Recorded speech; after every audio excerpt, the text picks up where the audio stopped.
Prevalence की भी बात कर लेते हैं। जब हम इसकी प्रिवेलेंस की बात करते हैं तो हमें ये देखने को मिलता है कि ये पीडियाट्रिक मेंटल हेल्थ क्लिनिक्स में बच्चों में ही प्रेजेंट होती हैं, ठीक है, common among children presenting a paediatric mental health clinics.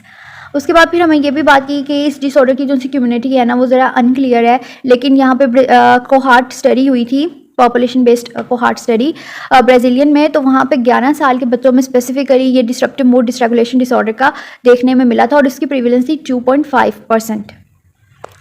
उसके अलावा जेंडर डिफरेंस भी कंसिस्टेंट है इसमें, और कोई भी ऐसा सैंपल हमें नहीं देखने में आया जिसमें हम कह सकें कि इसमें ये चीज़ है या इसमें ये चीज़ है, लेकिन मेल में ये प्रीपोंडेरेंस के साथ देखने में मिलता है। उसके अलावा फिर हम तुर्की का सैंपल लेते हैं। 80% ऑफ द चिल्ड्रन जो कि तुर्की क्लिनिक्स में आते हैं वो डिस्ट्रप्टिव मूड डिसरेगुलेशन डिसऑर्डर के साथ आते हैं, और जो कि बॉयज़ को ही रिव्यू करते हैं कि ज़्यादा बॉयज़ ही आते हैं इसके साथ। और जो डाटा हमें मिलता है डायग्नोसिस में, डायग्नोसिस का कि इन चीज़ों में डायग्नोसिस हुआ है, तो वो कॉमन है यंगर एज ग्रुप्स में। वो क्या है कि 8.5% की कम्युनिटी जो सी है 6 ईयर ओल्ड्स में यूएस में देखने को आई है। उसके बाद फिर हम बात कर लेते हैं टेम्परामेंटल और ये रिस्क फैक्टर्स, इन सब चीज़ों की। तो जब हम इन चीज़ों को देखते हैं तो ये बच्चे जो से होते हैं क्रॉनिकली इरिटेबल होते हैं और एग्जिबिट करते हैं साइकेट्रिक हिस्ट्रीज़ को, कि कोई ना कोई दूसरी उनकी साइकेट्रिक हिस्ट्री रही होती है, एक्सटेंडेड हिस्ट्री होती है क्रॉनिक इरिटेबिलिटी की, कि वो क्रॉनिक इरिटेबिलिटी के चिड़चिड़ापन इनमें बहुत होता है। जैसे कि हमने क्राइटेरिया डी भी डिस्कस किया था कि इन बच्चों में चिड़चिड़ापन या गुस्सा बहुत होगा, इसी तरह यहाँ पे भी है, ठीक है। और manifesting before full criteria for the syndrome are met. उसके बाद such pre diagnostic presentation may have qualified for a diagnosis for oppositional defiant disorder, के हमने अभी डिस्कस किया कि 12 महीने से ज़ायद को ही हम डायग्नोस करेंगे, 12 महीने से कम नहीं। और 12 महीने से जब हम 12 महीने भी देखेंगे तो उनमें से कोई भी 3 महीने ऐसे ना हैं जिसमें टोटली इसकी जो सी सिम्टम्स थे वो एलिवेट हो चुके थे, ठीक है। तो यहाँ पे भी यही चीज़ डिस्कस की गई है कि उधर ओपोजिशनल डेफिएंट डिसऑर्डर का क्राइटेरिया मीट कर रहा हो प्री डायग्नोसिस में। ये डायग्नोसिस अभी हमने नहीं दिया, ये हमने ये मूड डिसरेगुलेशन का, डिस्ट्रप्टिव मूड डिसरेगुलेशन का डायग्नोसिस अभी नहीं कर सकते, लेकिन उससे पहले ही ये ओडीडी का मतलब ओपोजिशनल डेफिएंट डिसऑर्डर का क्राइटेरिया मीट कर रहा है। उसके अलावा हम बात करें हैं कि बहुत से बच्चे डिस्ट्रप्टिव मूड डिसरेगुलेशन डिसऑर्डर के साथ होते हैं जो कि सिम्टम्स एग्जिबिट करते हैं एडीएचडी के, एंजाइटी के। तो डायग्नोसिस में ये चीज़ भी देखनी है और उनकी एज के अकॉर्डिंग देखनी है। और उसी तरह फिर हम मेजर डिप्रेसिव क्राइटेरिया भी इनमें मीट कर रहा होता है, टेम्परामेंटली हम देख रहे हैं।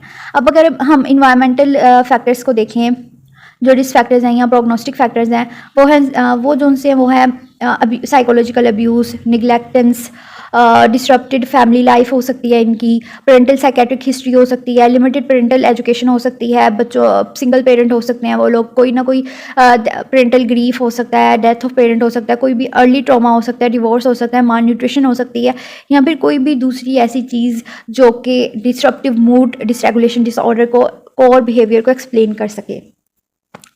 उसके बाद हम जेनेटिकली भी देखते हैं। जेनेटिकली भी यही चीज़ है कि हिस्ट्री, फैमिली हिस्ट्री में रिस्क फैक्टर्स देखने में मिल जाते हैं। अगर फैमिली हिस्ट्री डिप्रेशन की है तो फिर हमें रिस्क फैक्टर देखने को मिल जाता है डिस्ट्रप्टिव मूड डिसरेगुलेशन डिसऑर्डर का। अगर कंसिस्टेंट है, ट्विन डाटा सजेस्ट ये करता है कि अर्ली इरिटेबिलिटी और लेटर ऑन यूनिपोलर डिप्रेशन या यूनिपोलर एंजाइटी देखने को मिलती है, ठीक है। कि ट्विन डाटा में पहले उनमें इरिटेबिलिटी आती है, उसके बाद यूनिपोलर डिप्रेशन देखने में मिलता है या एंजाइटी। उसके बाद फिर हम बात करते हैं जेनेटिक फिजियोलॉजिकल एस्पेक्ट्स के, तो वहाँ पे फिर हमें बाइपोलर, पीडियाट्रिक बाइपोलर डिसऑर्डर या फिर मेंटल इलनेस के साथ कंपेयर किया जाता है बच्चों को। तो ये सारी चीज़ें भी हमने देखनी होती हैं कि कौन सी कॉमनैलिटीज़ जो सी हैं, कौन सी डिफरेंसेस हैं जो कि इंफॉर्मेशन प्रोसेसिंग डेफिशिएंसी हमारे पास आ सकते हैं, जैसे कि फेस इमोशन लेबलिंग डेफिशिएंसी और डिसीजन मेकिंग जो सी होती है वो भी डिस्टर्ब होगी, कोग्निटिव कंट्रोल जो है वो भी डिस्टर्ब होगा। और ये बच्चों में बाइपोलर भी देखने में आ सकता है, डिस्ट्रप्टिव मूड डिसरेगुलेशन डिसऑर्डर भी देखने में आ सकता है। तो जेनेटिकली अगर हम देखें ना, जेनेटिकली इन शॉर्ट, अब मैं आपको इतनी लंबी लंबी यहाँ पे वैसे तो कहानियाँ हैं, इन शॉर्ट अगर मैं आपको सुना दूँ तो वो ये चीज़ है, अगर फैमिली हिस्ट्री है ना उनकी कोई भी बाइपोलर की, डिप्रेशन की, या ट्विन है तो उनमें यूनिपोलर डिप्रेशन और अर्ली इरिटेबिलिटी रिपोर्ट हो सकती है। उसके अलावा अगर फैमिली हिस्ट्री है ना तो आपको मिल जाएगा रिस्क फैक्टर्स हाई हैं कि बच्चे में भी डिस्ट्रप्टिव मूड रेगुलेशन हो, बच्चे में भी ये चीज़ें हों, रिस्क है। और साइकोलॉजी में मैं हमेशा कहती हूँ कोई हार्ड एंड फास्ट रूल नहीं है, साइकोलॉजी में बिल्कुल भी कोई हार्ड एंड फास्ट रूल नहीं है। आपको moment to moment decision making करनी होती है। ठीक है।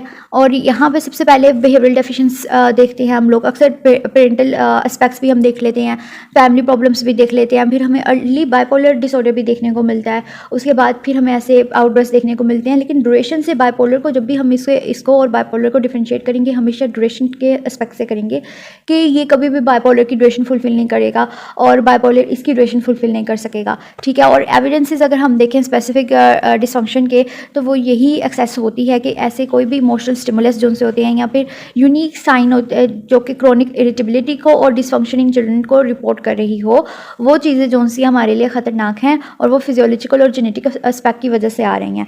उसके बाद हम बाइपोलर डिसऑर्डर के साथ इसको करते हैं, लाइक मैंने अभी आपको कहा कि बाइपोलर का क्राइटेरिया भी मीट कर रहा होगा लेकिन एक दिन के लिए।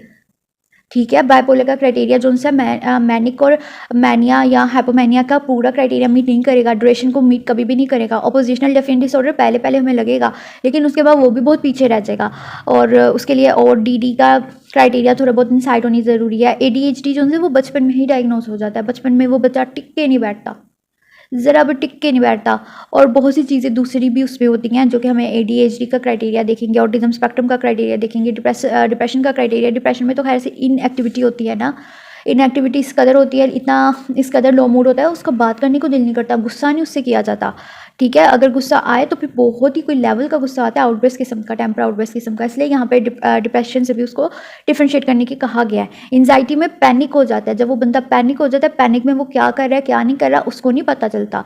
ऑटिज्म स्पेक्ट्रम डिसऑर्डर में भी यही चीज़ होती है कि जब कोई भी चीज़ उसकी मर्जी के मुताबिक ना हो रही हो, आउट ऑफ प्रोपोर्शन हो, उसके लिए वो टेंट्रम शो करता है, वो आउटबर्स्ट शो करता है। ठीक है। वो इंटेंस हो सकता है। इंटरमीडिएट एक्सप्लोजिव डिसऑर्डर भी एक मूड डिसरेगुलेशन ही है।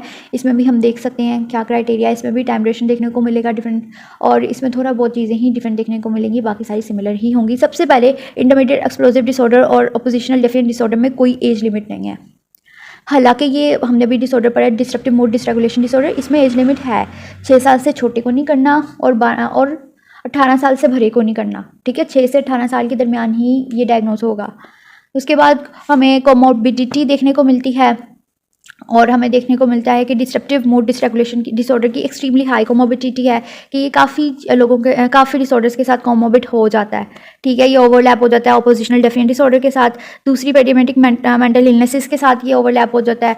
और इसमें हमें मज़ीद देखने को मिलता है कि ये काफ़ी डिवर्स है, इलनेसेस के साथ काफ़ी अच्छे से कर लेता है। और ये mood, anxieties, autism spectrum diagnosis, इन सब चीज़ों में भी present wide range of disruptive moods जो हैं वो रिप्रेजेंट होते हैं। आई होप कि आपको वीडियो अच्छी लगी है, समझ आई है। कोई भी प्रॉब्लम है यू कैन आस्क मी, और इंशाल्लाह ये जो से डिप्रेशन, ये जो सी डिफरेंशियल डायग्नोसिस है, इस पर एक पार्ट 2 भी होगा जिसमें मैं इन डिटेल डिफरेंशियल डायग्नोसिस जो है वो डिस्कस करूँगी और कोमोबिडिटी भी। ठीक है। आई होप कि आपको ये चैनल, आपको मेरी वीडियो अच्छी भी लगी है और चैनल को आपने अब सब्सक्राइब ज़रूर